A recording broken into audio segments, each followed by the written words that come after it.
Hey, what is up guys? This is 3MT Reviews and today we're unboxing the Vivo V15 Pro, which comes with a pop-up selfie camera. Now you don't see that too often, do you? Let's see what all promises Vivo is making here. The box says Vivo V15 Pro. There's 6GB of RAM and 128GB of storage. On the back it says the phone is made in India. There's a 32 megapixel pop-up selfie camera. There are 3 cameras on the back. There's a full view display. There's no notch, thankfully. There's an in-display fingerprint scanner. And there's a Snapdragon 675 processor inside. There's no price on the box, but we already know it has been priced at Rs 29,000. Now it's time to bring out my trusty Mora and open this baby up. Clean slice at the top. At the bottom.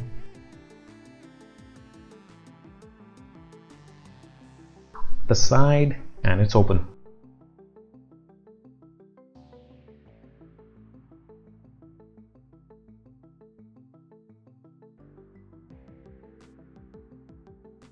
Inside the box we get the usual paperwork, a hard case, the phone obviously, a micro USB cable, no type C here, very Apple looking earphones, and you get an 18-watt fast charger. I have the phone here in this lovely blue, dark blue shade. Let's look at it from all sides. On the top there is the secondary microphone, the headphone jack, the pop-up front camera.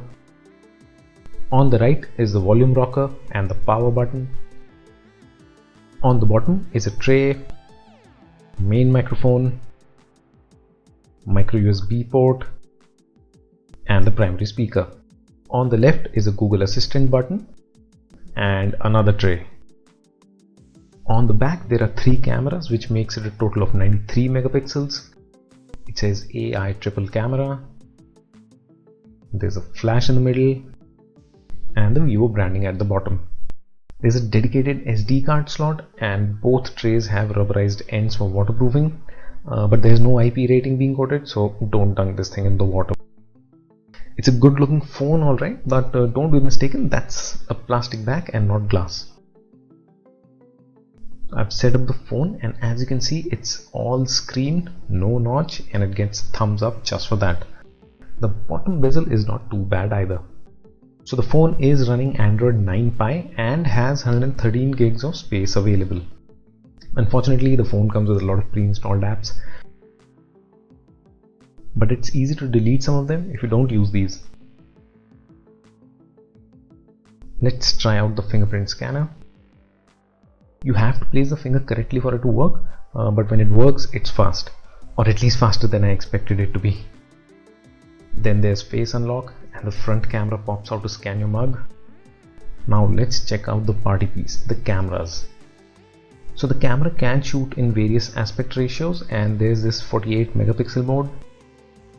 In terms of video, the phone can shoot up to 4K footage and up to 60 frames per second, but that's limited to 1080p.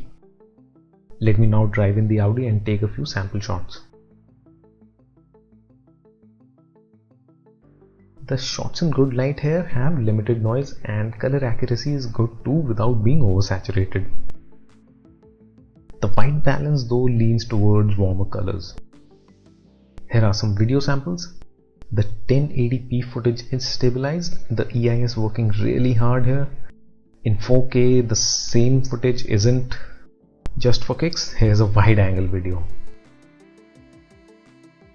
Let's come to the screen now. The 6.39 inch screen is a notchless AMOLED display. Colors are good, blacks are dark, and the 400 dpi resolution is quite sharp. But I feel Samsung displays are still slightly better. But that's just me. So should you be buying the Vivo V15 Pro? First impressions say it's not a lot of value for money, and the novelty of the pop-up front camera wears off pretty soon.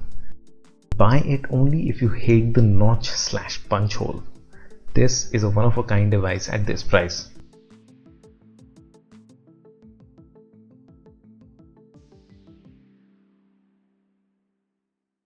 And before we go, don't forget to hit the like button and subscribe to the channel. See ya!